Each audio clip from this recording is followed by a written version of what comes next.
Naomba nichukue nafasi hii kumshukuru sana Mungu kwa ajili ya mtoto wetu Rau. Nina furaha kubwa kwa ajili ya kutuheshimisha.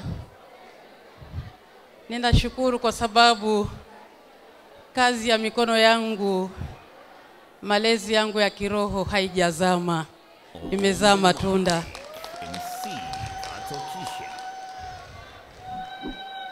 Asante mno mtoto wetu.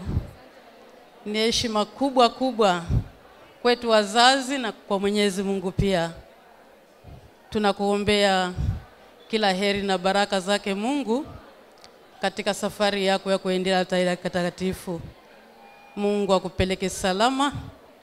Mama Bikira Maria, mama wa familia, akushike kwa mikono yake mitakatifu, akufikishe salama kwenye altare ya mwanake mpenzi Yesu Kristo. MC Katakisha baby.